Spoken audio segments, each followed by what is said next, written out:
En vous remerciant, chers amis, d'être présents pour ce webinaire, qui d'ailleurs est aussi relayé ce soir par la Commission européenne, à qui j'ai adressé les éléments.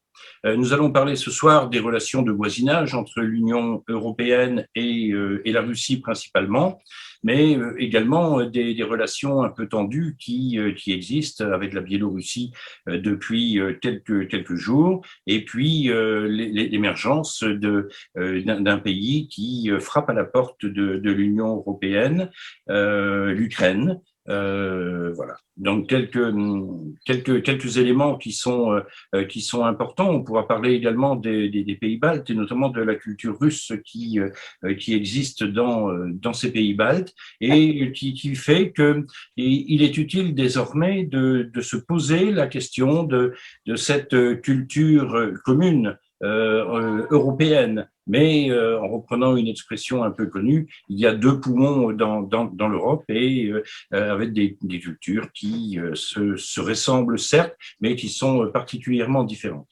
Dans tous les cas, ce qui va nous intéresser particulièrement, eh bien, c'est l'évolution de notre continent depuis la chute du mur de Berlin et donc la disparition de l'URSS. Et puis, depuis quelques années déjà, une tension assez régulière, permanente, qui existe entre la Russie et l'Union européenne, ou en tout cas entre certains États membres de l'Union européenne. Donc, dans l'actualité, nous connaissons des situations qui montrent ces divergences, parfois un peu lourdes, des tensions importantes, et ce sont les deux régions du continent qui sont ici marquées. On notera en dernier événement le détournement d'un avion de ligne en Biélorussie pour arrêter un opposant.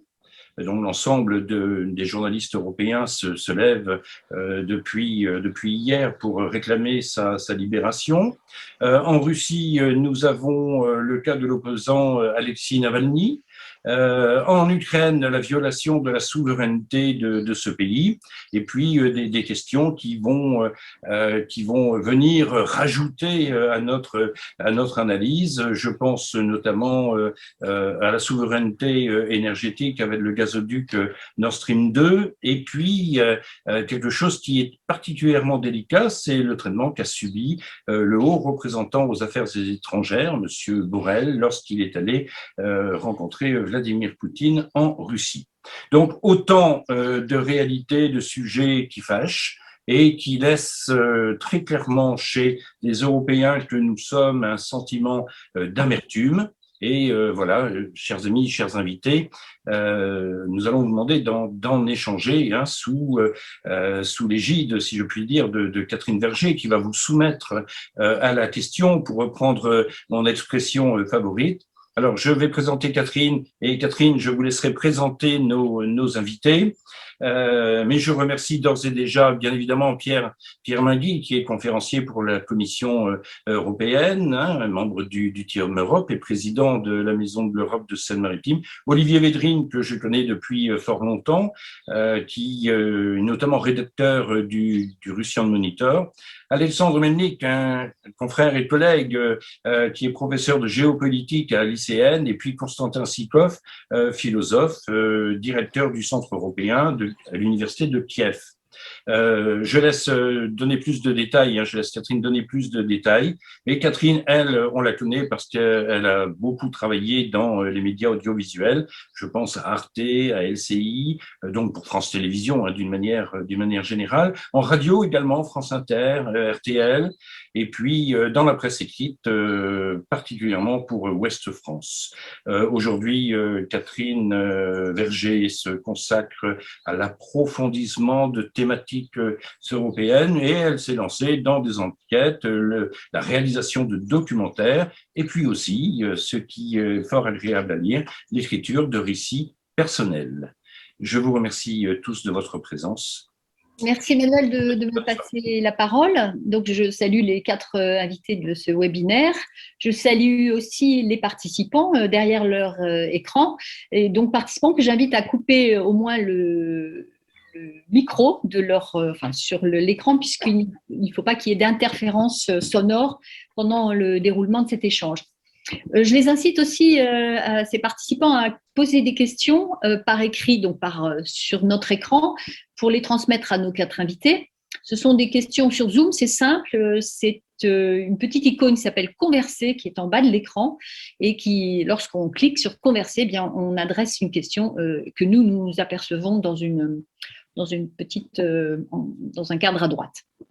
Donc, vous avez présenté, Emmanuel, déjà les 4 invités. Donc, je ne les représente pas en détail, même si j'aurai l'occasion peut-être, lorsqu'ils parleront, et d'insister, ce qui, dans leur parcours, marque un peu leur domaine de spécialité. Alors, nos invités sont…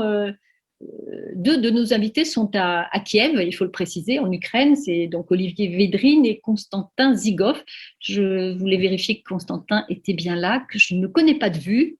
Oui, je le vois sur l'écran, il sourit. Je suis là et mon prénom, Constantin Zygov. Merci. Zygov, voilà. Bon. Sous votre nom est écrit Olivier Védrine, donc j'ai 2 Olivier Védrine en face de moi. Donc j'ai bien vérifié que Constantin est là également. Alexandre Melnik est à Paris et Pierre Mingui est au Havre, j'imagine. Voilà, c'est ça. Pierre, mettez bien votre micro pour réagir. Alors, la première partie, il y aura plusieurs parties dans ce débat qui dure 1h30, donc c'est à la fois long et court parce qu'il y a beaucoup d'actualités, comme l'a rappelé Emmanuel. On va commencer par les relations Union européenne-Russie qui ne sont pas particulièrement bonnes en ce moment. Hier, le chef de la diplomatie russe, Sergei Lavrov, a évoqué lors d'une conférence sur les relations entre l'Union européenne et la Russie, une crise de confiance sans précédent. Et crise de confiance sans précédent, il voulait sans doute évoquer la sorte d'emballer des derniers incidents diplomatiques entre la Russie et l'Union européenne depuis le début de l'année. Alors, je vais vous rappeler brièvement, Emmanuel l'a cité, mais exactement ce qui ne s'est pas bien passé depuis le mois de février. Donc, Josep Borrell, le chef de la diplomatie européenne en février, est en déplacement à Moscou pour s'informer notamment sur le sort du principal opposant au président Poutine, c'est-à-dire Alexei Navalny. À la fin de sa visite, il apprend l'expulsion de Russie de 3 diplomates européens accusés d'avoir participé à des manifestations de soutien à M. Navalny, et Josep Borrell donc parle d'agression de la part de la Russie. Le 2 mars, l'Union européenne interdit d'entrer sur le territoire de l'Union européenne et le gel des avoirs de 4 hauts responsables russes, et pas n'importe lesquels. Il s'agit du président du comité d'enquête de la Fédération de Russie. C'est l'organisme qui dépend du Kremlin et qui est chargé des principales affaires criminelles. Et puis également interdiction d'entrée désormais pour un procureur général russe. Le 30 avril, donc crescendo, février, mars, avril, Moscou interdit à son tour 8 responsables européens d'entrer sur son territoire. Et pas n'importe qui, là non plus, le président du Parlement européen, David Sassoli, et la commissaire européenne aux valeurs, Vera Jourova. Et on continue, le 3 mai, Vladimir Chizov, l'ambassadeur de Russie à Bruxelles, est convoqué par la Commission européenne en guise de protestation officielle. Et Josep Borrell, toujours le chef de la diplomatie européenne, commente « L'Union européenne et la Russie s'éloignent l'une de l'autre ». Alors, première question à Alexandre Melnik, est-ce que vous aussi, vous estimez que c'est une crise de confiance sans précédent, vous-même, Alexandre? Alors, tout à fait. Alors, les relations aujourd'hui entre l'Union européenne et la Russie sont au plus bas depuis plusieurs années. Alors, il y a des raisons conjoncturelles que vous avez très bien citées, Catherine, que vous avez expliquées. Il y a aussi des raisons conceptuelles. Les raisons conceptuelles transcendent, dépassent le cadre de la conjoncture temporaire. Alors, moi, je me permettrai de prendre pour lancer ce débat qui concerne le paradigme relationnel entre l'Union européenne et, si je me permets, d'une façon plus générale, la civilisation européenne, l'Europe et la Russie d'hier, d'aujourd'hui et de demain. Je me permettrai de prendre un peu de recul pour introduire le sujet suivant. Eh bien, ce qui nous manque le plus à nous, les Européens, concernant la Russie, c'est une vision. C'est une vision qui dépasse, comme je disais tout à l'heure, la conjoncture. La conjoncture, ça peut changer, ça change. alors qu'il y a des raisons conceptuelles, systémiques, doctrinales, qui nous empêchent de regarder la Russie dans les yeux et comprendre la Russie. Parce que si nous ne comprenons pas la Russie, alors nous ne pouvons pas élaborer ces stratégies. Moi, je pense que ces stratégies de l'Union européenne ou de l'Europe de façon plus générale devraient, vis-à-vis de la Russie, devraient s'articuler autour de 3 axes, de 3 points principaux. D'abord, nous devons dépassionner notre relation avec la Russie. Ça veut dire quoi, dépassionner? Ça veut dire éviter les extrêmes. Parce qu'aujourd'hui, en Europe, nous voyons la Russie d'une façon, ou d'un côté plutôt, comme une sorte de fascination, je dirais, j'ose prononcer le mot fascination béate par rapport à une certaine culture russe entre Dostoïevski, Tolstoï, Rachmaninov, etc. Donc, et de l'autre côté, il y a une sorte de catastrophisme que je pourrais apparenter au réflexe pavlovien. C'est-à-dire, dès qu'on parle de la Russie, et surtout de la Russie d'aujourd'hui, c'est forcément mal. Donc, c'est-à-dire, il faut éviter ces 2 extrêmes. L'angélisme d'un côté et de l'autre, le catastrophisme. Dépassionner notre vision de la Russie. Le deuxième postulat que je voudrais proposer, c'est connecter notre relation de l'Union européenne avec la Russie par rapport au monde du XXIe siècle. Il ne faut pas se tromper de monde. Il ne faut pas considérer la Russie d'aujourd'hui comme si c'était une sorte de Union soviétique bis. Et le monde a changé avec la chute du mur de Berlin que Catherine avait déjà évoqué. Le monde n'est plus bipolaire. Donc, il n'y a plus d'URSS, il n'y a plus de bipolarité idéologique, il n'y a plus de confrontation entre l'Union soviétique et donc les États-Unis. Nous devons nous réveiller aux réalités du monde du XXIe siècle, qui est un monde globalisé, le monde interconnecté, le monde régi parfois par le clic, c'est-à-dire le monde instantané. Et troisième postulat, de notre relation avec la Russie, il faut arrêter cette politique au coup par coup, c'est-à-dire courir après l'actualité. Alors que la Russie de Poutine, elle développe une stratégie à très long terme. Alors que dans nos démocraties occidentales, nous avons le nez sur le guidon des échéances électorales, ce qui nous empêche d'élaborer ces stratégies à long terme. Il faut savoir, il faut être très lucide concernant la Russie. La Russie aujourd'hui, c'est un pays liberticide. Le régime en Russie, c'est un régime répressif. Il y a ce durcissement qui existe aujourd'hui en Russie qui est absolument évident. Donc, il faut diagnostiquer cette situation. Il faut savoir que Vladimir Poutine mène en fait et au fond une véritable guerre contre l'Europe. Une véritable guerre contre les valeurs fondamentales sur lesquelles était fondée la prospérité de notre continent européen. Donc, et pour développer cette vision à long terme, il faut savoir que la Russie, en tant que civilisation, en tant que pays avec son histoire millénaire, ne se limite pas au phénomène Poutine. Que après Poutine, il y aura toujours une Russie. Après la situation actuelle, il y aura toujours une situation de l'Union européenne et de l'Europe en général. Donc, 3 postulats que je voudrais tout de suite introduire dans notre débat. Le premier postulat, dépassionner le débat avec la Russie, regarder la Russie dans les yeux. Le deuxième postulat, c'est connecter notre vision de la Russie par rapport au monde du XXIe siècle, ne pas se tromper de siècle. Et le troisième postulat, développer une stratégie à très long terme avec la Russie, sachant que la Russie n'est pas forcément la Russie de Poutine et que Poutine n'est pas éternel. Merci Alexandre, avec ce ton enthousiaste pour démarrer notre webinaire. Je voudrais faire réagir Olivier Védrine qui est en Ukraine, qui vit en Ukraine maintenant. Olivier, nous avons une discussion pour préparer cette rencontre et vous m'avez dit que la diplomatie européenne ne comprend rien à la Russie. Est-ce que vous pouvez développer cette idée ? Oui, c'est clair que la diplomatie européenne ne comprend rien à la Russie. On l'a vu dans les échecs les derniers échecs de cette diplomatie. La Russie, alors là je vais parler de la Russie. On dit la Russie éternelle, mais ça c'est la conception. C'est le temps russe. Le temps russe n'est pas le temps, et ce que disait Alexandre, le temps occidental. Le temps occidental, c'est un mandat de 5 ans, etc. Le temps russe est un temps long.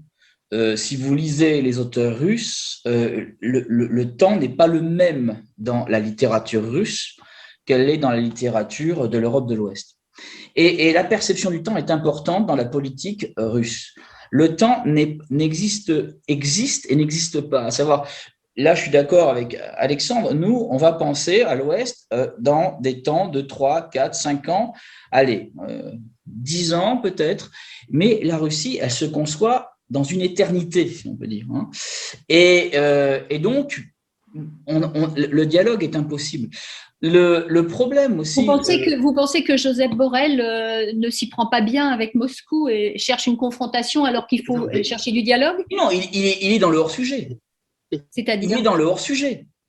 Il est dans le hors-sujet. C'est deux personnes qui ne sont pas face à face quand ils discutent. Vous savez, la perception d'une culture, c'est quoi? C'est sa musique, sa littérature et sa peinture. Si vous voulez en rentrer dans l'espace, dans le temps et dans l'intellect d'un peuple. Écoutez de la musique russe, lisez des auteurs russes et regardez les peintures russes. Et vous comprendrez que ça restera après Poutine.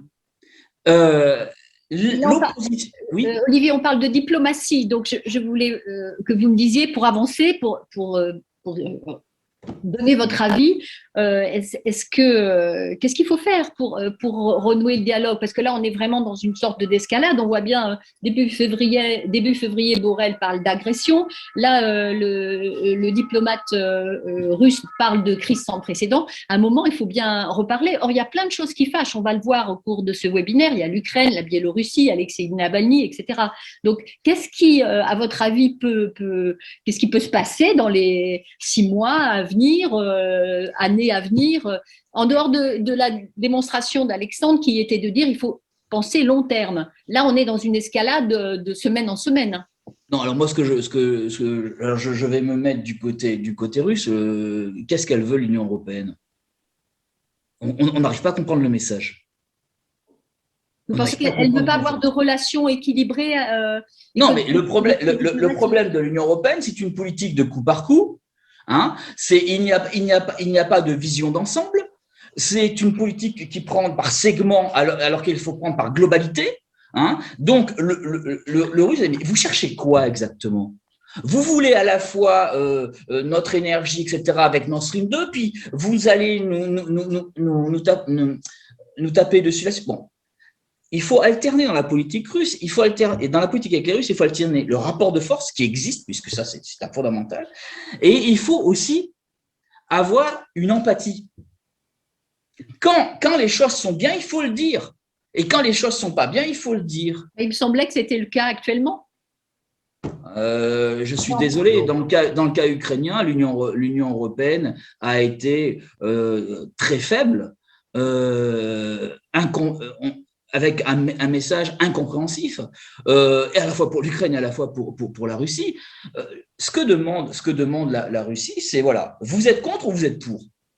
Et l'Union européenne, elle est tout le temps au milieu, là, elle voyage entre les deux. D'accord. Olivier, je suggère, puisque vous avez à peu près parlé 4-5 minutes, qu'on demande aux 2 autres invités ce qu'ils en pensent.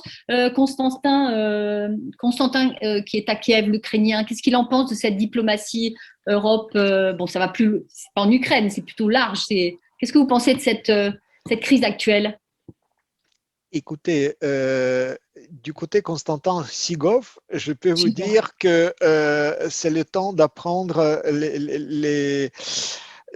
les choses dramatiques. À mon avis, effectivement, je suis d'accord qu'il y a 2 temporalités strictement différentes.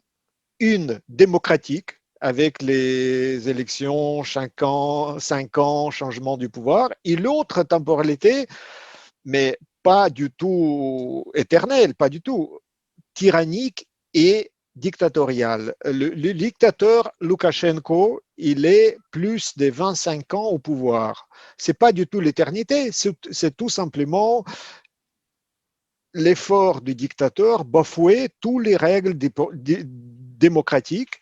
Et en l'occurrence, le dernier cas avec l'avion, détournement d'avion, c'est quand même, je dirais, une provocation directe pour à la fois le ciel de l'Europe et pour tous les pays de l'Europe.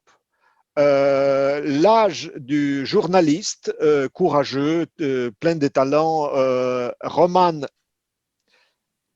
Protasevich, c'est apprendre, à mon avis, aux Européens de prononcer son nom comme les Européens ont appris Navalny. Donc, Roman Protasevich, Roman comme Roman Gary et Protasevich, c'est aussi assez facile à retenir. Donc, lui, il a l'âge de 26 ans, c'est-à-dire toute sa vie.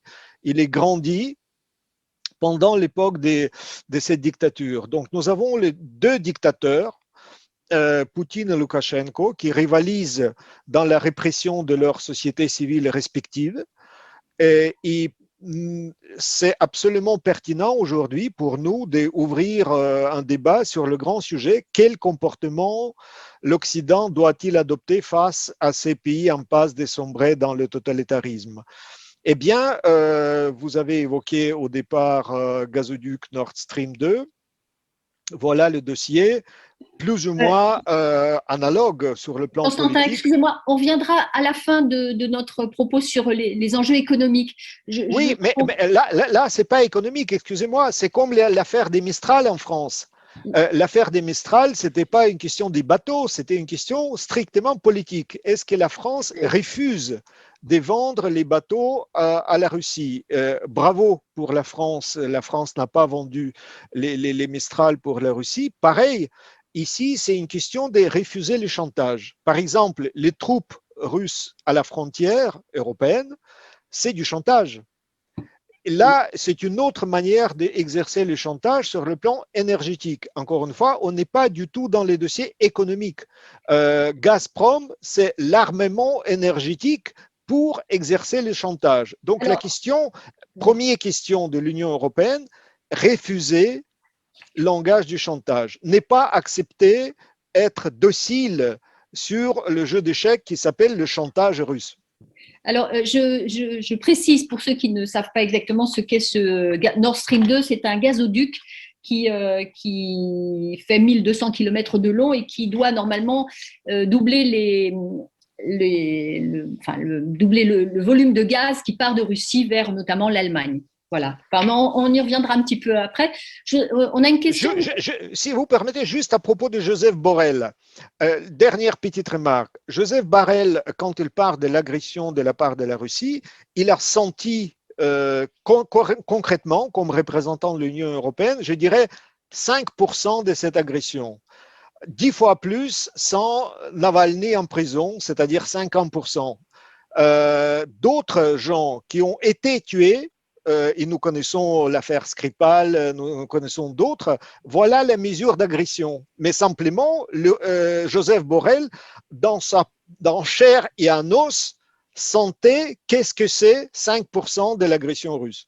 Merci de préciser ça, c'était intéressant effectivement de voir l'échelle. Avant de passer la parole à Pierre, on a une question qui nous est parvenue en disant est-ce que par rapport à la Russie, les pays européens eux-mêmes sont divisés, tout le monde n'a pas, les relations avec la Russie ne sont pas du tout d'une simple unité. Donc Pierre Mingui, peut-être que vous pouvez réagir là-dessus. Qu'est-ce que vous en pensez? Je trouve que c'est la bonne question qui arrive au bon moment. Parce que dans les relations telles que je les ai vécues quand même pendant 7 ans avec les programmes d'échange et de travail en Russie et l'Union européenne d'ailleurs, moi ce que je remarque c'est que l'Union européenne et la Russie ne se comprennent absolument. Tout au moins l'Union européenne, je dirais, ne comprend pas du tout la Russie. Et la Russie, de toute façon, elle a une préférence pour travailler avec chaque État européen individuellement, et notamment avec la France et l'Allemagne, plutôt que de travailler avec l'Union européenne. Et moi, j'ai vécu ceci d'une façon assez curieuse, dans la mesure où je parlais allemand, et dans les négociations, on m'a dit « Ah, tu parles allemand, c'est extraordinaire, j'étais en RDA. J'étais en mission en RDA. » À partir de là, on faisait beaucoup de choses et il n'y avait pas de problème.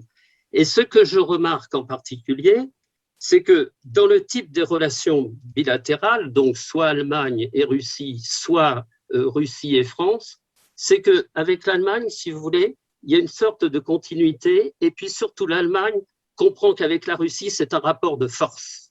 Et ce qu'on peut remarquer, c'est que, par exemple, et ils me le disaient, des amis russes me disaient, comment l'Allemagne, on les a battus, c'est fini, c'est terminé.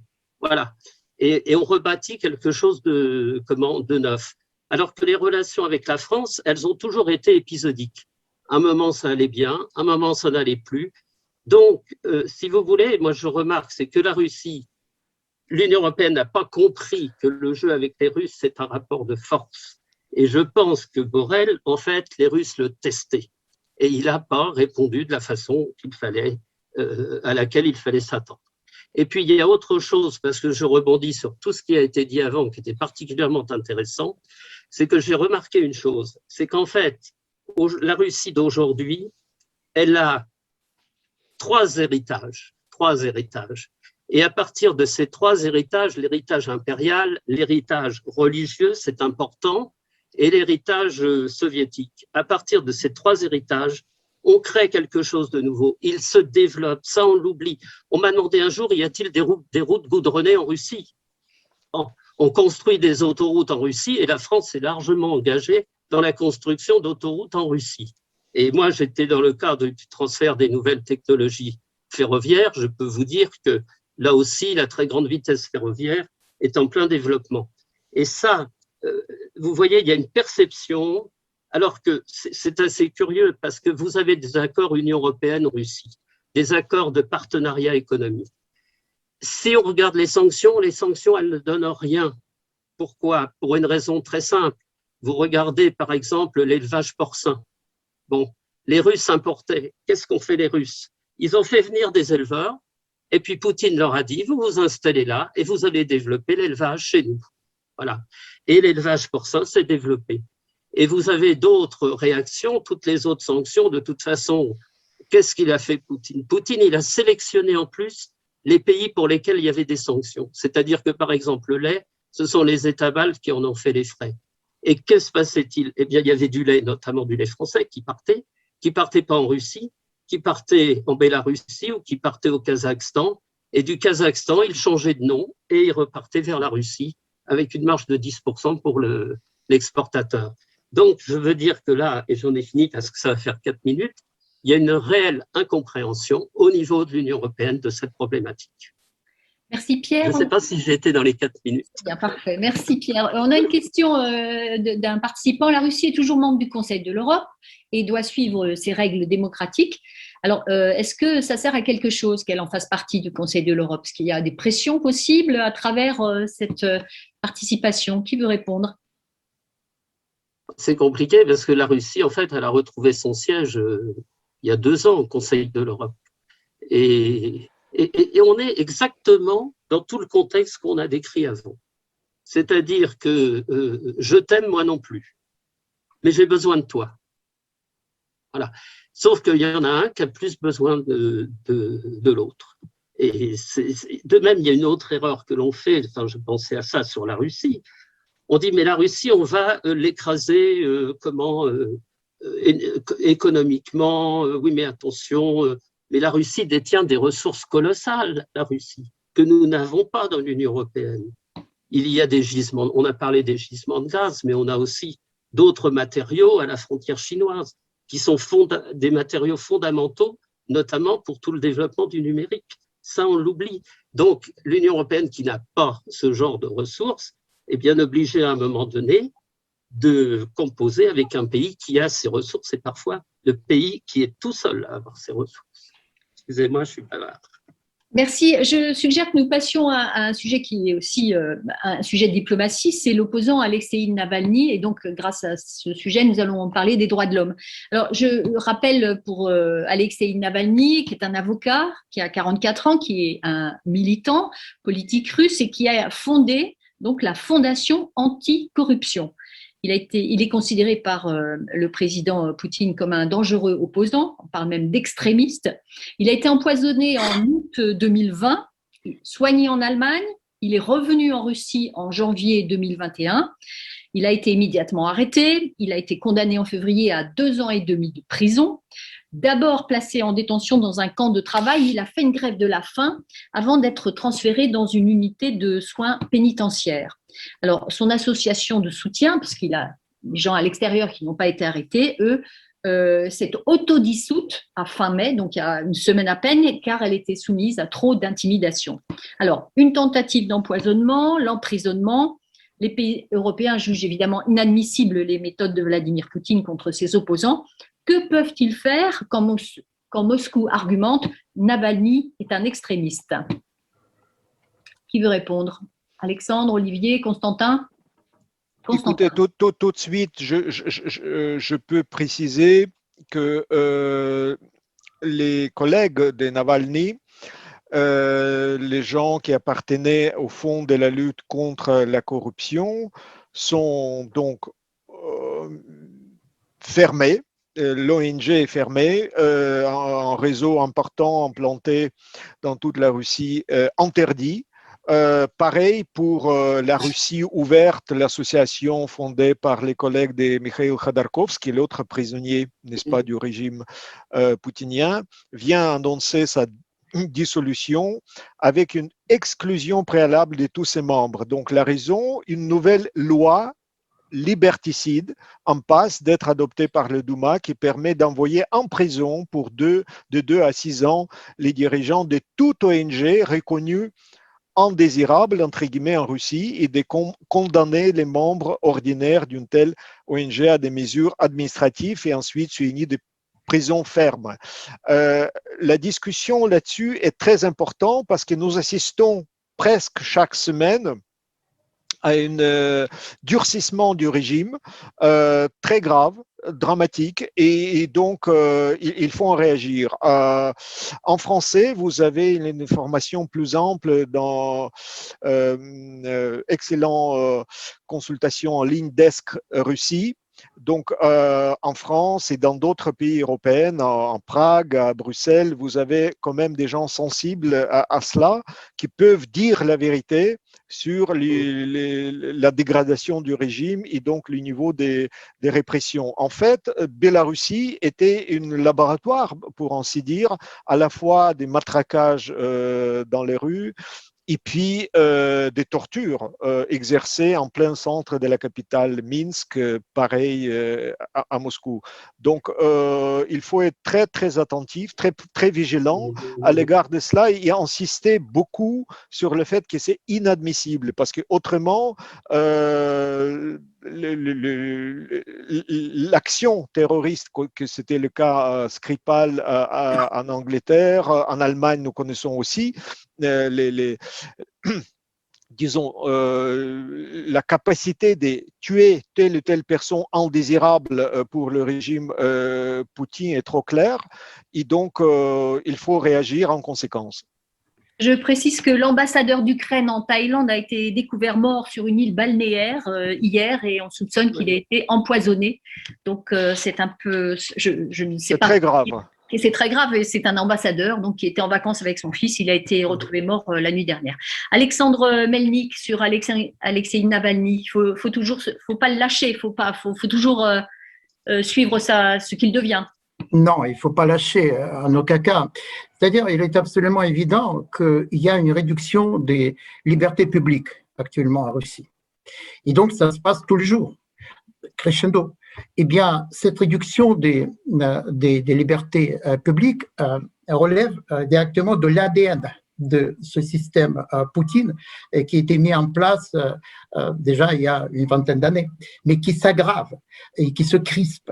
Donc, il y a cette crispation du régime Poutine, notamment par rapport aux opposants.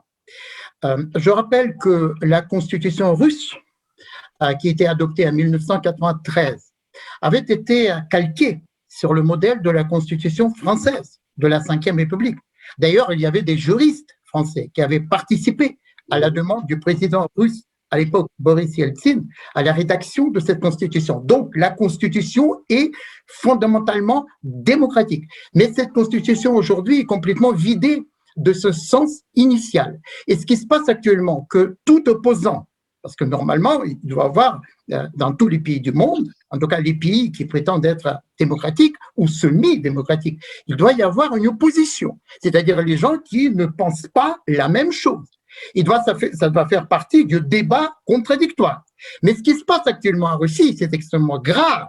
Et ce qui rappelle d'ailleurs les pires heures staliniennes, c'est que tout opposant en Russie est considéré d'emblée comme un traître à la patrie, comme un ennemi du peuple à livrer à la vendique populaire et à la limite à abattre, empoisonner par exemple.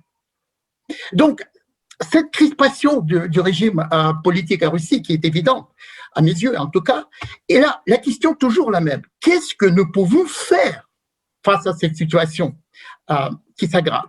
Eh bien, il faut partir de deux idées clés, à mon avis. La première, c'est que les moyens aujourd'hui des Européens sont extrêmement limités par rapport à la Russie.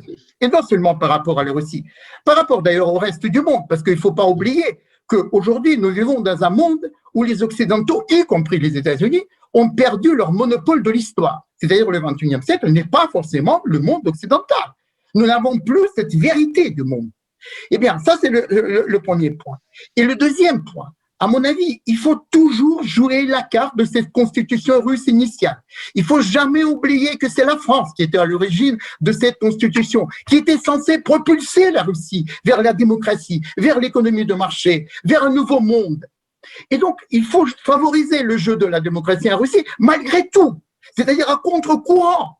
Et quand on a parlé d'une vision à long terme, je pense que Constantin disait que, évidemment, on ne peut pas comparer les pays démocratiques et les pays autoritaires. Eh bien, mais je pense et je suis persuadé que une vision à long terme et la démocratie, ce n'est pas antinomique. Qu'on peut avoir une vision à long terme dans les démocraties, sauf que les démocraties doivent être réinitialisées dans le XXIe siècle. Aujourd'hui, nous avons un délitement de la démocratie un peu partout dans le monde. Donc, c'est-à-dire, nous devons redevenir nous-mêmes, c'est-à-dire les Européens, les Occidentaux, nous devons renouer avec nos valeurs fondamentales qui étaient à l'origine de l'Europe, à l'origine de la civilisation occidentale. Et à ce moment-là, nous pouvons retrouver la force de persuasion, la force d'influence par rapport à ce qui se passe en Russie. Donc, jouer le jeu de la démocratie en Russie, souvent malgré tout, continuer à miser sur l'opposition. Et ma deuxième suggestion, et la dernière, concerne le meilleur investissement en Russie à long terme. C'est quoi le meilleur investissement en Russie à long terme? Ce n'est pas Nord Stream, ce n'est pas l'investissement dans le gaz et dans le pétrole, non, même dans le digital. Le meilleur investissement en Russie, de faire de la Russie une citoyenne du monde. C'est-à-dire ouvrir la Russie, connecter la Russie au monde global, globalisé, interconnecté, apprendre aux Russes de jouer le jeu du monde du XXIe siècle pour que la Russie ne soit pas seulement un pays qui possède la capacité de destruction, la capacité de nuisance, mais aussi surtout la capacité de créer quelque chose avec autrui. Alexandre, vous pensez que les Russes ne sont pas conscients, ne sont pas assez connectés pour savoir ce qui se passe dans leur propre pays? Si, évidemment, nous avons en Russie, il y a une société civile extrêmement vibrante, je dirais, qu'on ne connaît pas assez d'ailleurs en Europe. Cette société civile est ultra connectée. Par exemple, j'apprends de mes étudiants russes l'existence de nouveaux réseaux sociaux que je ne connaissais pas. Ils sont tous sur ces réseaux sociaux. Le problème, c'est que cette société russe aujourd'hui, civile, qui ne demande que voyager, qui ne demande avide de cette soif, avide de cette communication avec le reste du monde, elle adopte profil bas dans les conditions qui lui sont imposées par le régime. Comme s'il avait honte d'être elle-même, comme s'il avait honte de se montrer, comme s'il polluait un peu ce régime politique de Poutine. Donc il faut réveiller cette société civile avec l'éducation, avec le nouveau programme, ce que moi je fais à mon niveau. Donc nous avons créé à ICN des programmes avec la Russie, il y a des Russes qui viennent, il y a des Français qui vont en Russie. Il faut aussi réveiller cette société civile avec les réseaux sociaux qui rythment aujourd'hui notre monde. Merci pour votre message, toujours aussi enthousiaste, Alexandre. Alors, on a 1 heure encore, donc je voudrais vraiment qu'on aborde maintenant le sujet de l'Ukraine, parce que c'est quand même, d'abord, deux de nos invités sont en Ukraine et connaissent très très bien la situation. Donc je redis en quelques secondes. Donc 2 zones de conflit avec la Russie. La Crimée d'abord, péninsule située au sud de l'Ukraine, a été annexée par les Russes en 2014, ce qui avait profondément déplu à l'Union européenne et qui avait été d'être l'Union européenne qui n'avait pas réussi à faire quoi que ce soit. Donc, il y a 40 000 soldats qui occuperaient cette région. Et également la région du Donbass, qui, elle, est au nord-est de l'Ukraine. Les séparatistes pro-russes se sont opposés et s'oppose encore aux forces gouvernementales ukrainiennes. Il y a eu un cessez-le-feu théorique depuis février 2015 et ce conflit a fait 14 000 morts en 7 ans. La présence militaire de la Russie est encore forte. En avril cette année, une armada de plus de 100 000 soldats a été déployée à la fois au nord et à l'est de l'Ukraine pendant 3 semaines. La raison invoquée par la Russie, réagir aux activités militaires menaçantes de l'OTAN. Le 22 avril, il y a eu un retrait partiel des troupes russes et le 6 mai, le département de la défense des États-Unis estimait quand même qu'il y avait encore 80 000 soldats russes toujours sur la zone.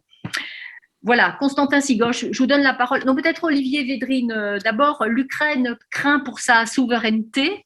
A-t-elle raison, Olivier ? Oui, j'aurais aimé aussi intervenir sur l'opposition russe. Peut-être qu'on reviendra à ce… Oui, on peut commencer sur l'Ukraine, d'abord. Oui, bah, elle a tout à fait raison de craindre pour sa souveraineté. Si vous voulez, géopolitiquement parlant, si vous prenez les théories de stratégie américaines ou européennes, si vous lisez le livre de Brzezinski, si vous reprenez les idées de Napoléon même, l'Ukraine, c'est le plateau continental européen qui permet de dominer le continent. Et la Russie sans l'Ukraine ne peut pas être un empire européen. Donc, pour la Russie, c'est vital de recontrôler l'Ukraine. Si elle ne peut pas la contrôler, l'affaiblir et éviter qu'elle aille vers l'Union européenne. Donc là, la Russie, en perdant l'Ukraine, a perdu la possibilité de rénover son empire et de dominer l'Europe. Donc, c'est vital pour la Russie. Donc, comme la Russie aller dans une guerre à large échelle et envahir toute l'Ukraine serait dangereux pour Poutine, il ne faut pas se leurrer, mais reste possible. Reste possible si Poutine le décide, parce que Poutine vit dans une certaine irrationalité. Mais le problème actuellement pour la Russie, c'est d'éviter à tout prix que l'Ukraine rejoigne l'OTAN et que l'Ukraine rejoigne l'Union européenne. Donc, éviter une guerre à large échelle pour éviter le nombre de morts, etc., et se retrouver dans une situation difficile. Donc, il faut éviter, et c'est pour ça que le Donbass, c'est le moyen d'occuper l'Ukraine, de faire dépenser de l'argent à l'Ukraine et d'éviter l'Ukraine à rentrer dans l'OTAN ou dans l'Union européenne, puisque vous savez qu'un pays en guerre sur son territoire ne peut ni rentrer dans l'OTAN ni rentrer dans l'Union européenne. Donc là, la Russie a un jeu gagnant. Du moment qu'il y a ce conflit dans le Donbass, l'Ukraine ne pourra ni rentrer dans l'OTAN ni rentrer dans l'Union européenne. Pour la Crimée, c'est un problème de droit international. Et donc là, bon, je pense que tout le monde est d'accord pour moi qu'on ne peut pas changer les frontières par la force. Donc là aussi, l'Ukraine a véritablement est en danger pour son intégrité territoriale d'ores et déjà, mais aussi en danger, pire encore, je dirais, pour perdre encore plus de territoire. Je vous redonne les cartes de Novaya Russia qui avait fait certains officiers de l'état-major russe où on prenait tout l'est de l'Ukraine, Kharkov, jusqu'à Dniepropetrovsk et Odessa. Donc, on prenait à peu près un tiers de l'Ukraine sur cette carte. Donc là, on voit tout à fait le risque pour l'Ukraine. Donc oui, l'Ukraine est dans une situation délicate. oui, Poutine ne laissera pas tomber et Poutine peut aller plus loin. Voilà, c'est tout. Merci Olivier. Constantin Sigov sur l'Ukraine, puisque vous êtes vous-même à Kiev et que vous êtes un philosophe.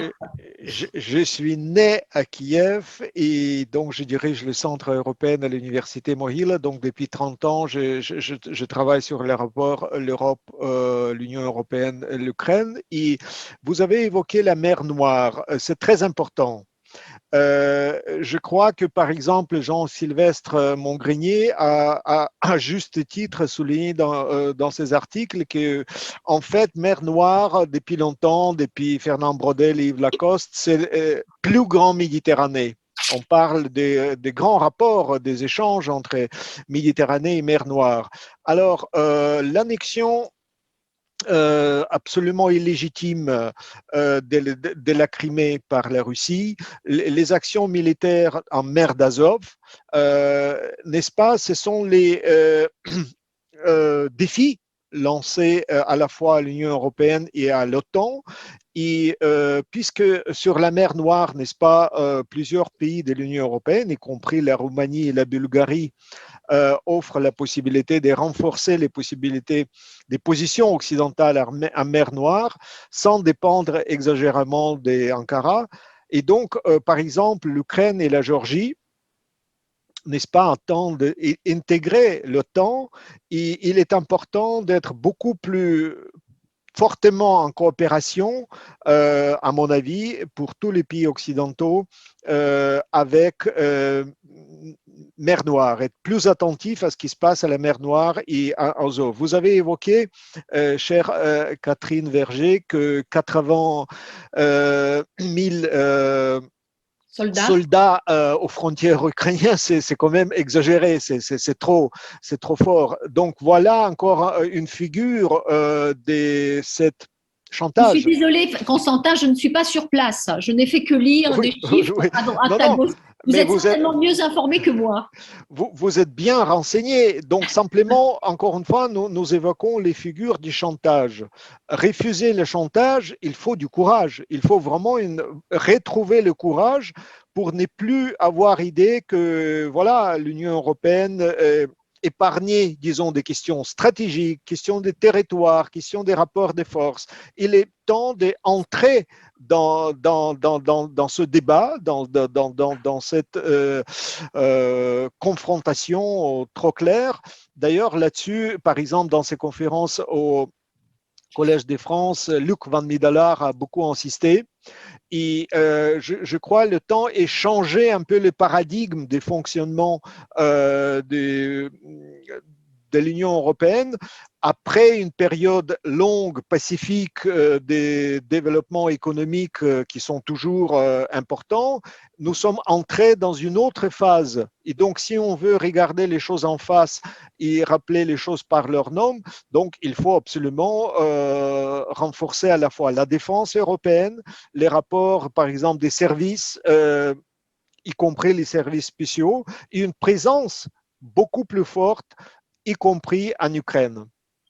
Donc, les casques bleus, les différentes formes de contrôle, tout simplement, de la frontière, puisque vous parlez de la souveraineté. Constantin, faites plus court, s'il vous plaît. Oui, la question de souveraineté que vous avez posée, ça commence par la possibilité, de façon transparente, démocratique, contrôler les frontières des territoires désignés après la Seconde Guerre mondiale.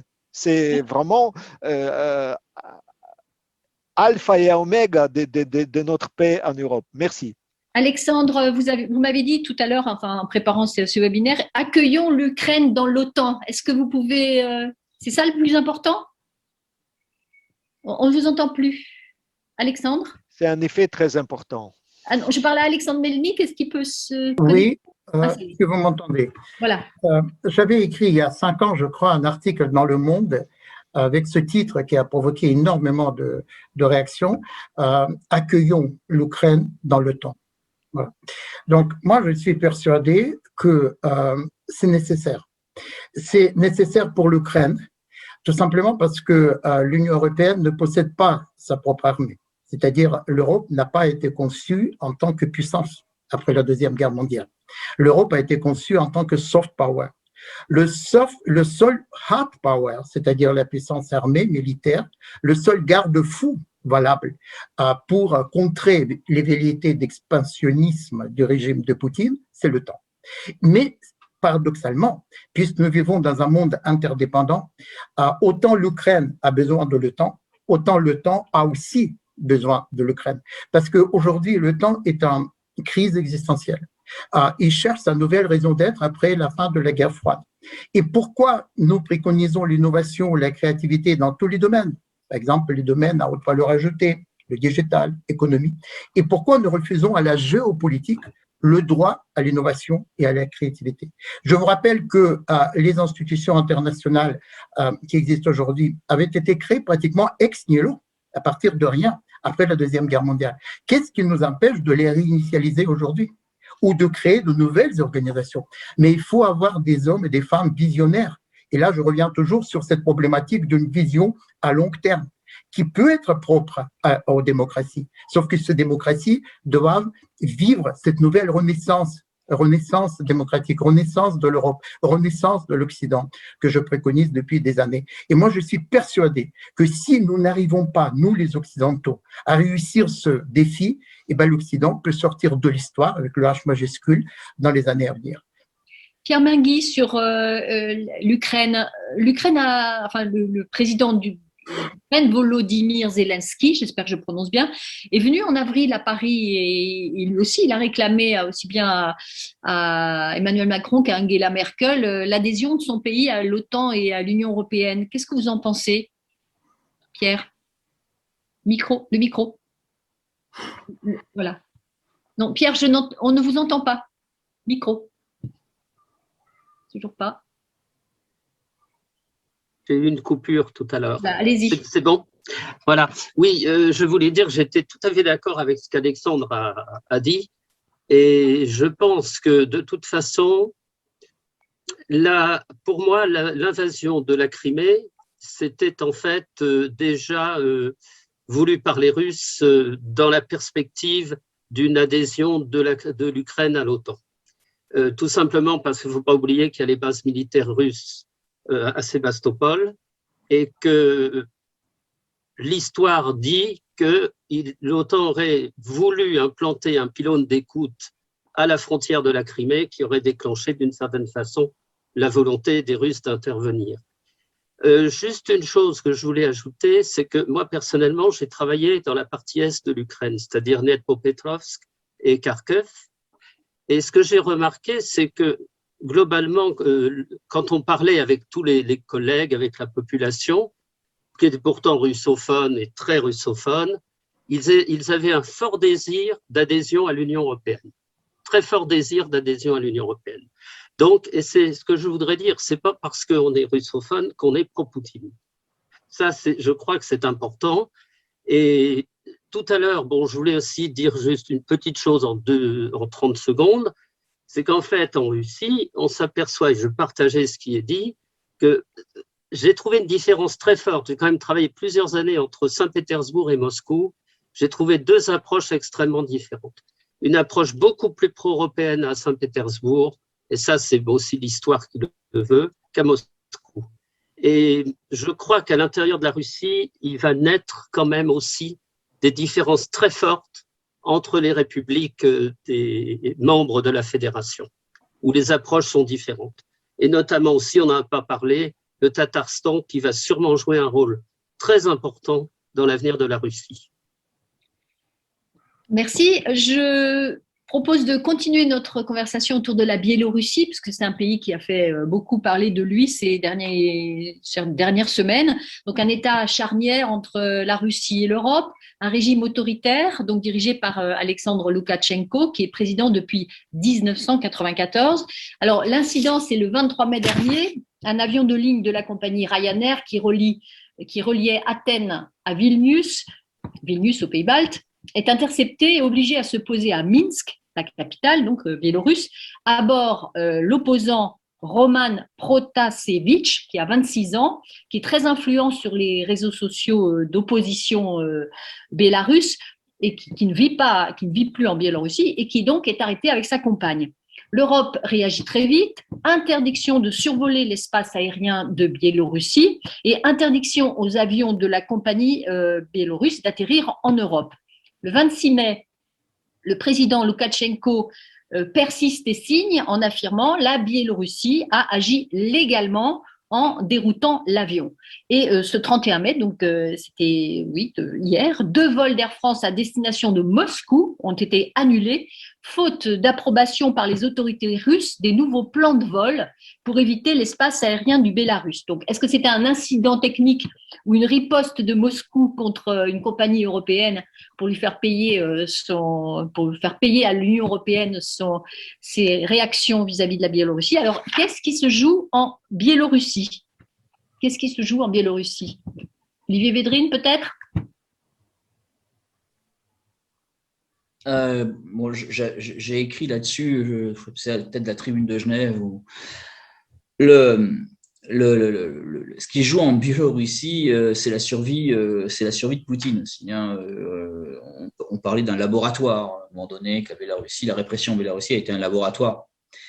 Ce qui se joue, c'est aussi, vous savez, dans ce qu'on appelle les Siloviki, ce qu'on appelle les gens de la sécurité du Kremlin, on peut dire, tout ce qui est services spéciaux, il y a un rêve d'intégrer dans une union, fédération de Russie, Biélorussie, de faire une nouvelle union.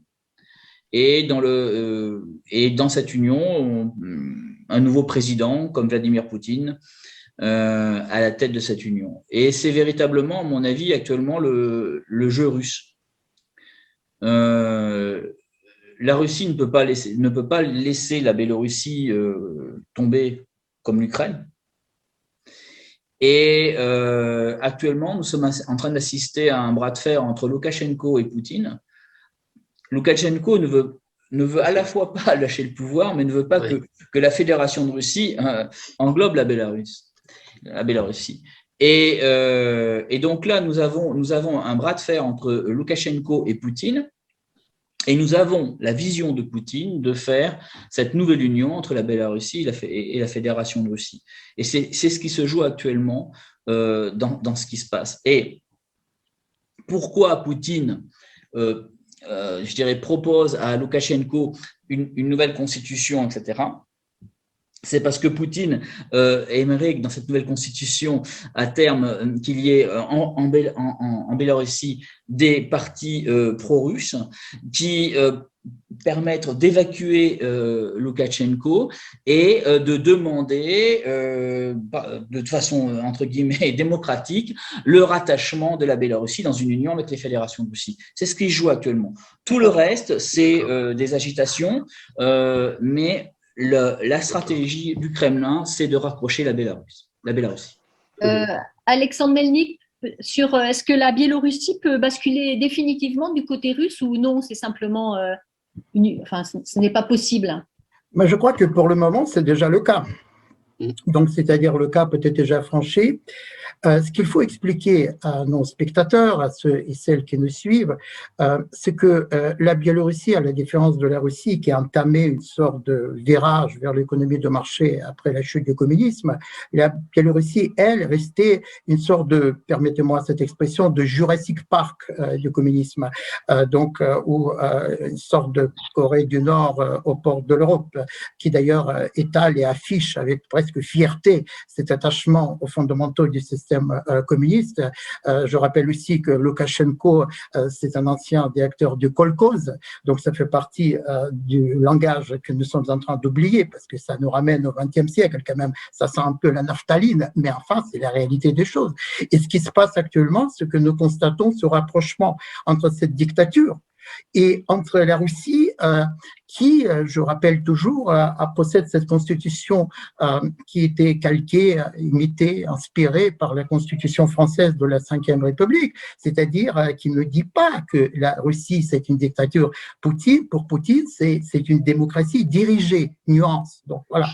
Donc, il y a ce rapprochement entre les deux, et évidemment, les deux ne jouent pas, ne boxent pas dans la même catégorie, parce que permettez-moi de dire que Loukachenko, c'est un sous-produit. c'est un sous-produit de Poutine. C'est-à-dire, il joue le jeu, il imite son maître.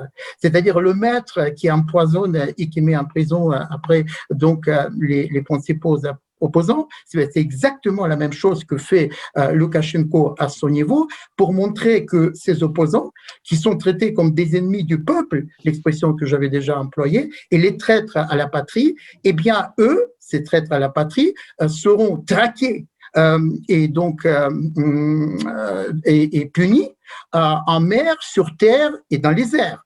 Je ne vais pas même employer l'expression que Poutine avait employée par rapport aux terroristes tchétchènes quand il avait évoqué les toilettes. Il a dit que, bon, même jusqu'à, voilà, je ne prononce pas le mot exact qu'il avait employé, donc c'est-à-dire ils seront partout inquiétés et punis. J'utilise le mot punis.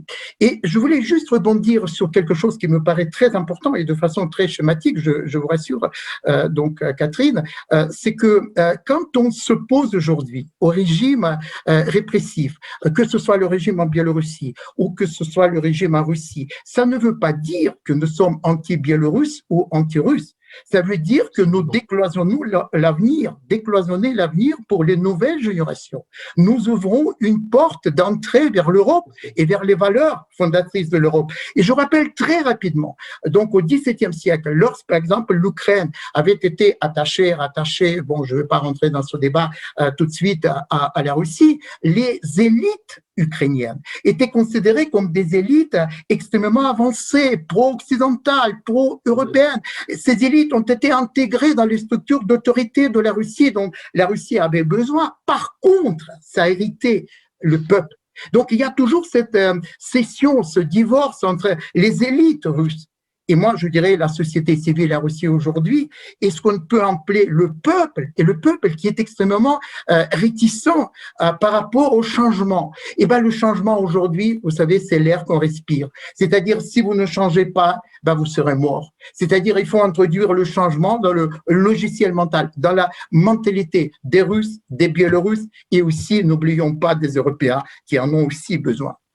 Constantin Zykov, sur la Biélorussie. Vous nous avez dit qu'il fallait qu'on retienne le nom de Roman Protasevich. Absolument, vous prononcez correctement. Alors, le pauvre journaliste, votre collègue Roman Protasevich et sa fiancée, Sophie, sont en prison.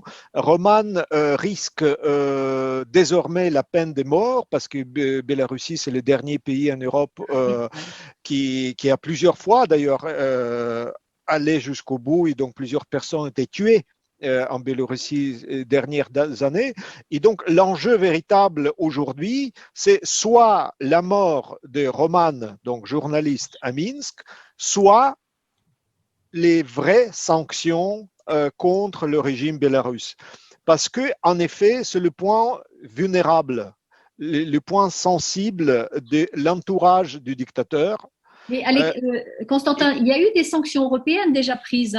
88 personnes sont frappées d'interdiction de voyager dans l'Union européenne. Absolument, mais il faut aller plus loin. Il était question des SWIFT, il était question d'une action beaucoup plus musclée et d'ailleurs coordonnée. Une chose est très importante, d'accord des pays membres de l'Union européenne et donc l'action en concertation à la fois des pays européens et de l'Amérique. À mon avis, là, c'est le moment de retrouver une vraie solidarité des pays démocratiques, des pays d'Occident, et en conséquence, aller plus loin, parce que c'est le seul langage. Si on veut retrouver le langage commun, c'est le langage des forces. Si on veut libérer Roman et sa fiancée Sofia, il faut employer ce langage. Et ce sera une petite victoire des Occidentaux. Donc, il faut absolument procéder en conséquence. Vos collègues journalistes sont en train, malheureusement, de déménager. Il faut bien dire que les petites fractions, petites parties des opposants du régime, c'est le cas en Biélorussie et en Russie, sont en train de quitter le pays.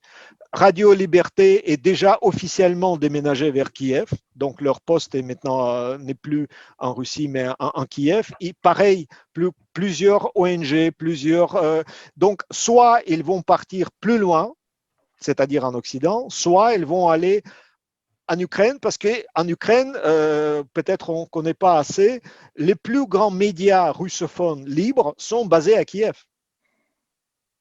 Télévision, radio, etc., les plus importants médias libres sont chez nous, dans notre ville. Donc, il faut bien dire que c'est quand même à la fois, voilà, c'est le moment de pratiquer cette hospitalité. Et les Ukrainiens, tout en défendant la langue ukrainienne, l'identité, etc., accueillent des journalistes, les philosophes, les penseurs, les gens de tous les métiers pour précisément, parce qu'évidemment, c'est plus près. C'est quelques centaines de kilomètres, il y a énormément d'échanges, etc. Donc, à mon avis, si on veut défendre la liberté des Bélarusses, il faut aussi penser à leur accueil en Ukraine.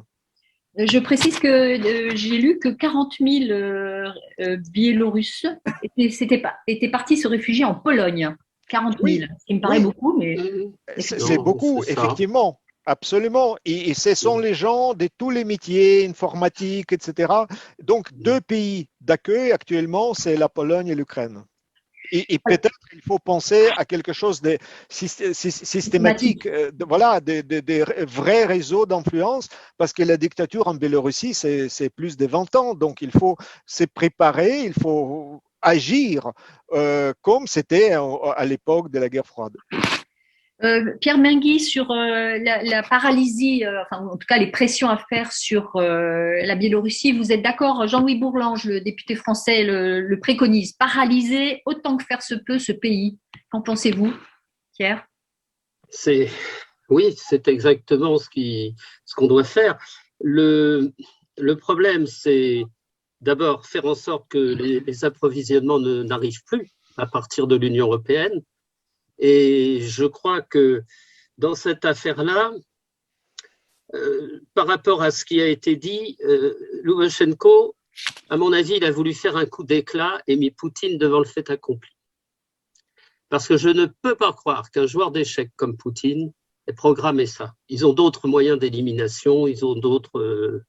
Et je pense que c'est déjà arrivé au président russe de faire quelques éclats, notamment lors de rencontres avec Poutine dans les années précédentes. Donc, évidemment, Poutine a réagi et il soutient évidemment Loubachenko pour les raisons dont on a parlé, mais je suis très étonné, si vous voulez, qu'un joueur d'échecs se permette ce genre de choses qui va casser finalement toute une stratégie élaborée à l'avance. Bon. Ou alors, si c'est vraiment dans si c'est vraiment, j'allais dire, dans le jeu, alors il faut s'attendre à pire dans les jours à venir. Alors, dernière partie de notre webinaire, je souhaitais les consacrer aux enjeux économiques. Alors, on me dit que ce sont des enjeux géopolitiques, c'est notamment le gaz. Alors, le gaz russe représente 45% des importations de la zone euro, 45%. Et l'Europe est assez divisée sur la dépendance énergétique vis-à-vis du gaz russe. Faut-il en dépendre totalement ou pas trop? Il existe déjà un gazoduc en service depuis 2011 entre la Russie et le nord de l'Allemagne. C'est Nord Stream 1.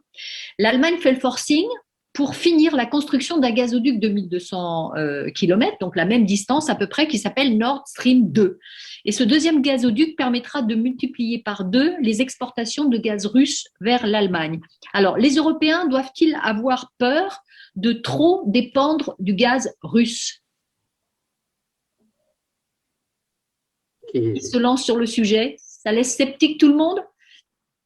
Non, ça inquiète d'une certaine façon quand même l'Ukraine, parce que le problème, c'est qu'évidemment, le gouvernement russe, n'est-ce pas, pouvait exercer une pression sur l'Ukraine, qui elle-même est alimentée par le gaz, ce gaz russe. Et évidemment, comme il y a les deux gazoducs, ce sera plus difficile, voyez-vous, d'exercer une pression sur l'Ukraine. Et ça, j'ai lu un article récent, ukrainien d'ailleurs, qui faisait état de cette problématique. Maintenant, on sait que les Russes vont le finir, 95% a été construit, donc les Russes ont pris en charge les 5% restants. La position allemande, la position de Merkel, je crois qu'elle est claire pour l'instant, c'est d'accepter la construction de ce gazoduc. Alors, Merkel, évidemment, quitte le pouvoir en septembre-octobre. Tout dépend de la majorité qui suivra, mais je pense que d'ici là, le gazoduc sera fini et voilà, on est devant le fait accompli là aussi. Et là, c'est du bilatéral, vous voyez, c'est ce que je disais au début. C'est une affaire entre la Russie et l'Allemagne. Alors, Konstantin Zygov, l'Ukraine ne veut pas acheter trop de ressources énergétiques à la Russie. J'ai lu que pour des raisons politiques, elle préfère payer son gaz plus cher. Oui, parce que encore une fois, c'est une manière claire de refuser chantage. De ne pas dépendre, parce que là, excusez-moi, c'est quand même, nous avons affaire à un gangster et pas de joueur d'échecs. Peut-être par ailleurs, il apprend à jouer aux échecs, mais son métier, c'est quand même de sortir le revolver au moment des débats. Il en pratique depuis longues années. Donc, si on ne veut pas dépendre directement par son pot. Pour l'Ukraine, pourquoi on est sensible? Pas seulement parce que l'Ukraine a acheté, mais aussi parce qu'à travers le grand territoire de l'Ukraine, il y a un gazoduc qui passe vers l'Union européenne. C'est-à-dire, jusqu'à un moment que ce gazoduc vers l'Union européenne fonctionne, si vous voulez, c'est l'impossibilité d'une grande guerre qui va couper le gazoduc de l'Union européenne. À partir du moment qu'on peut ne plus exploiter, ne plus dépendre des bons fonctionnements de ce gazoduc qui traverse l'Ukraine vers l'Union européenne, le risque de l'éclatement de la guerre plus grande, plus forte qu'actuellement, devient majeur. Donc, si vous voulez, le facteur de la paix, encore une fois, de la paix en Europe, au cœur de l'Europe, c'est précisément ça, l'indépendance énergétique de l'Union européenne. Oui. Alexandre Melnik.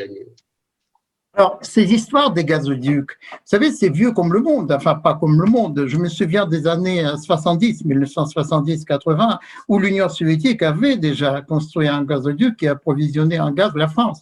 Et cela a déjà suscité d'ailleurs le débat en Europe sur fond de Pershing, de position de Mitterrand par rapport à ça, etc. Donc, il faut savoir que l'Union soviétique et la Russie, héritière juridique, diplomatique de l'Union soviétique, utilisent donc les gazoducs comme une arme géopolitique, comme moyen de pression sur son étranger proche, c'est-à-dire les pays qui faisaient partie de l'Union soviétique, et aussi sur les pays de l'étranger lointain, c'est-à-dire l'Union européenne. Mais il faut savoir, et c'est ce que je disais au début, que le monde a changé de paradigme.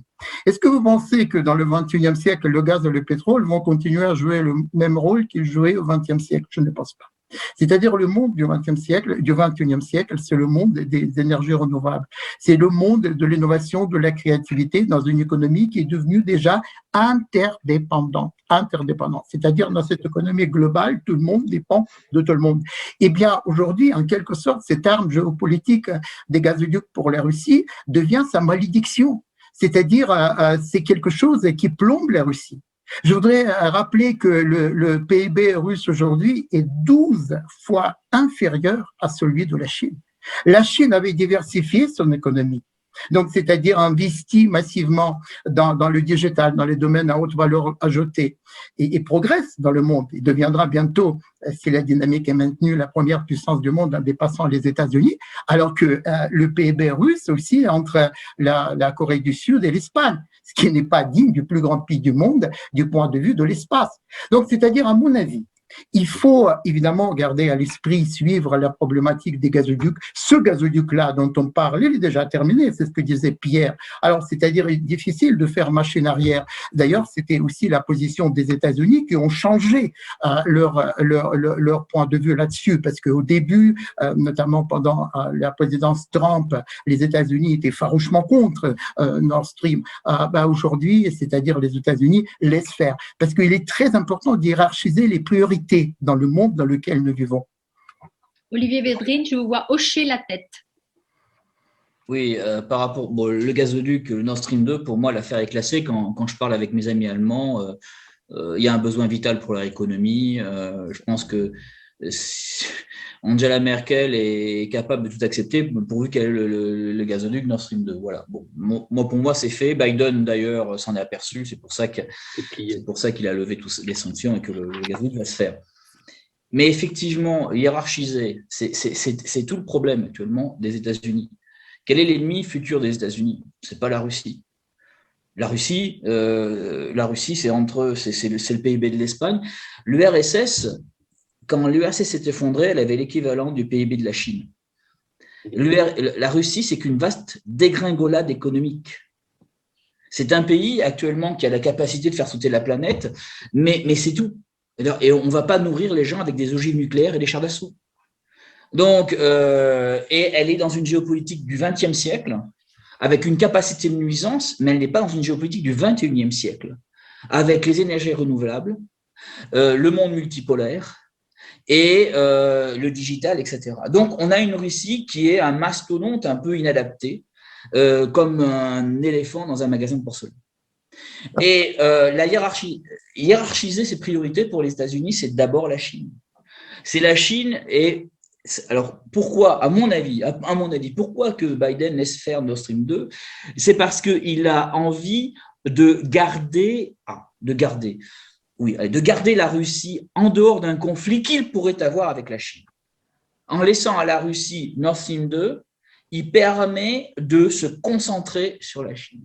Et la Russie, c'est une capacité de nuisance. À bien des égards, c'est une puissance régionale et pas internationale. Dans son isolement, d'ailleurs, on le voit. Donc, et alors que le grand challenger des États-Unis, c'est la Chine, et c'est elle qui peut être la grande puissance internationale. Et c'est avec la Chine il y aurait, entre guillemets, j'y crois pas, mais une nouvelle bipolarité du monde dans lequel justement la Russie est totalement oubliée. Voilà. Alors, il y a une question que je n'ai pas posée tout à l'heure, un peu directe. On devient dictateur quand on est dans une situation d'échec. Quels sont les échecs de la Russie, de la Biélorussie? C'est un peu revenir en arrière, mais en même temps, il nous reste 10 minutes, donc on peut peut-être faire une sorte de conclusion.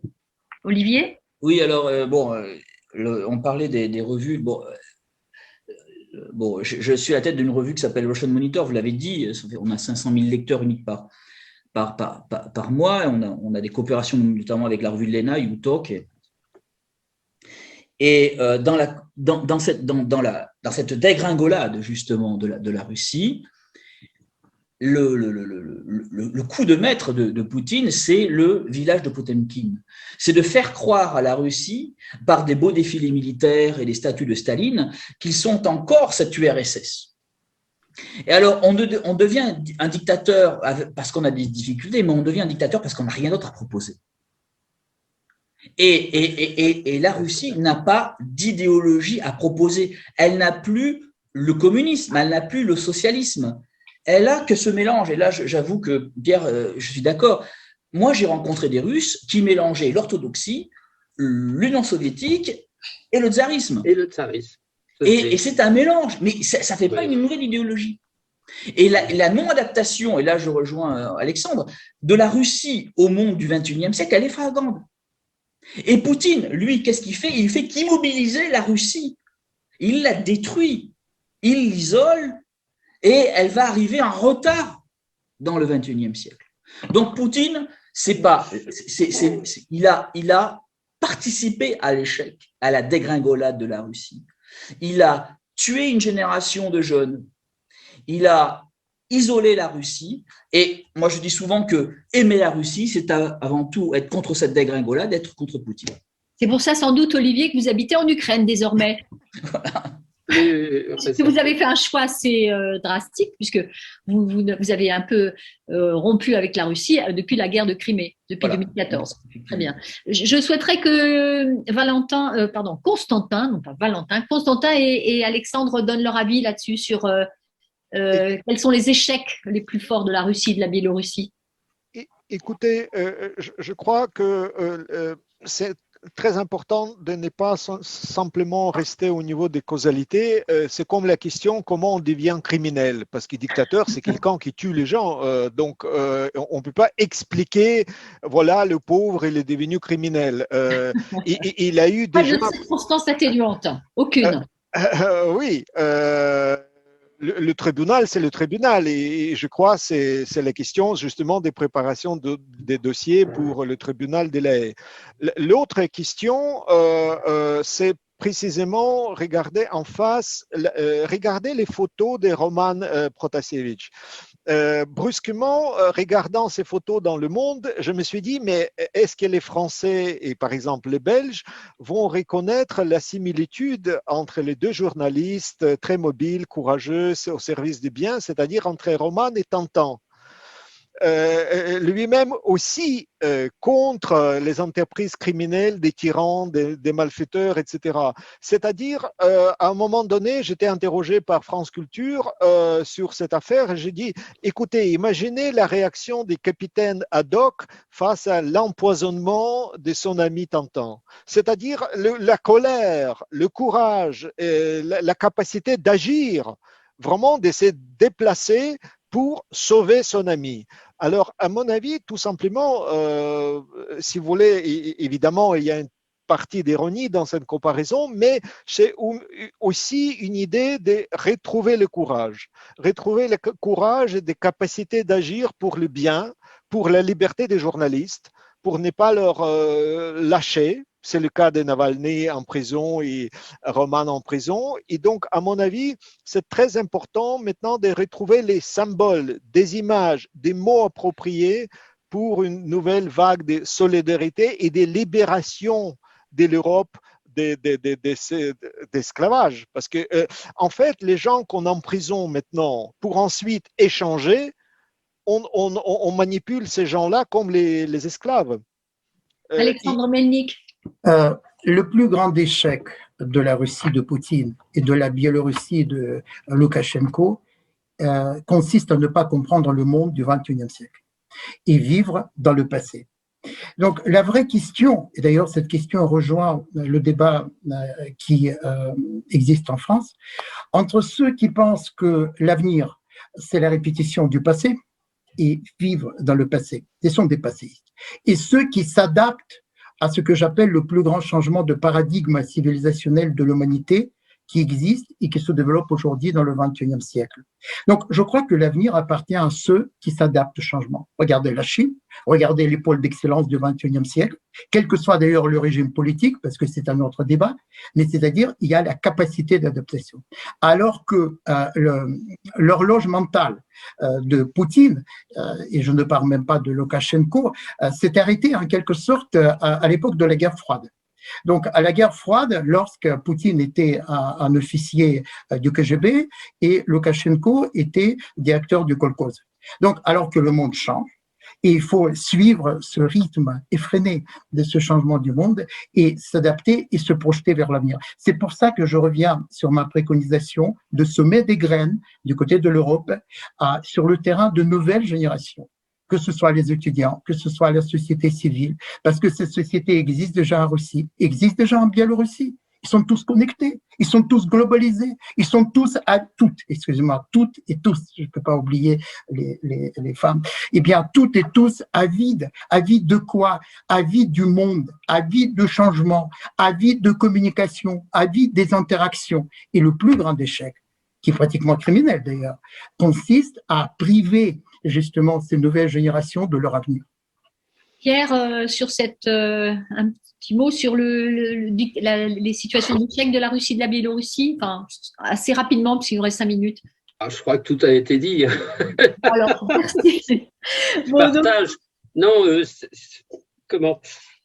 c'est dommage parce qu'il ne faut pas oublier peut-être une chose qui n'a pas été dite, c'est que tout le temps que j'ai travaillé en Russie, surtout dans les années 2015-2016, on voyait nettement que la Russie cherchait à se rapprocher de la Chine.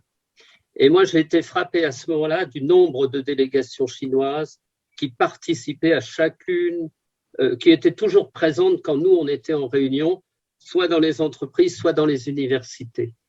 Et c'était d'ailleurs très amusant parce que les Chinois photographiaient systématiquement toutes les salles en détail chaque fois qu'ils passaient dans une salle de l'université. Ils photographiaient. Et ce qui m'a beaucoup marqué quand même, c'est toujours à l'université à Moscou, la grande université, mythe, la grande université du transport, qui est une des plus prestigieuses. Et lorsque je suis arrivé chez le doyen, chez le recteur, au-dessus de l'entrée de son bureau, il y avait Nicolas II, à gauche, il y avait Lénine, et à droite, il y avait la chapelle. La chapelle, c'est-à-dire? Il y avait une chapelle pour aller prier, pour que les étudiants, les professeurs puissent prier avant les examens. Et je me suis dit, eh bien, moi qui ai connu l'Union soviétique dans les années 70, je me dis qu'il y a quand même eu des changements. Mais je ne sais pas si la Russie pourra bâtir tout son avenir en ayant les yeux tournés vers le passé. Et ça, c'est un problème. C'est visiblement un commentaire de nos 4 invités. Merci à Konstantin Zikov et Olivier Védrine qui étaient à Kiev en Ukraine, à Alexandre Melnik qui est à Paris et à Pierre Mingui au Havre. Moi, je suis à Rennes, en Bretagne, et je passe la parole à Emmanuel Morucci qui est aussi en Bretagne, mais à Brest pour le mot de la fin. Emmanuel. Merci Catherine. Merci à nos intervenants, Alexandre Melnik, Konstantin Zikov, Olivier Védrine, Pierre Mingui, pour ce débat passionné et passionnant. Vous avez été à l'origine d'apports extrêmement importants pour notre réflexion au sein du CECI, le Cercle Europe, Citoyenneté et Identité. Donc, je rappelle, puisque ça n'a pas été dit, que à la fois Pierre et Olivier en sont membres. Donc, merci à vous. Et puis, un grand merci véritablement à Konstantin Zikov et Alexandre Melnik parce que vous avez apporté ce soir une expertise sur des thèmes qui sont particulièrement lourds dans l'actualité et vous nous avez alertés aussi. Deux leçons peut-être que je retiens de cette soirée.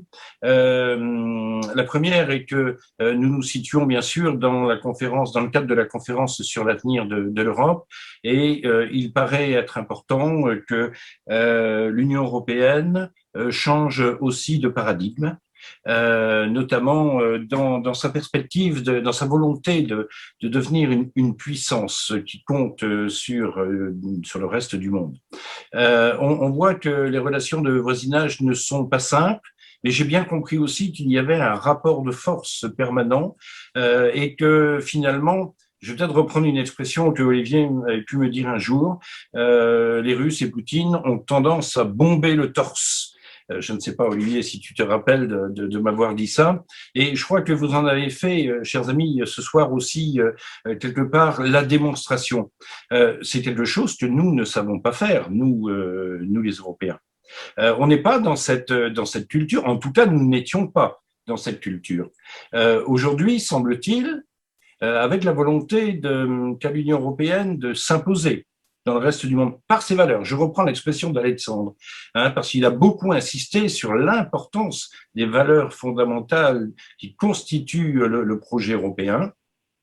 Eh bien, on doit véritablement, et ça c'est ma conviction, s'appuyer sur ces valeurs pour construire, pour finaliser, pour continuer le projet européen, mais organiser aussi les relations qui peuvent être celles que l'Europe souhaite avoir à la fois à l'est de son pays, mais aussi dans d'autres directions du monde, parce qu'on ne peut séparer effectivement le bloc de l'est continental européen de la Chine ou des États-Unis.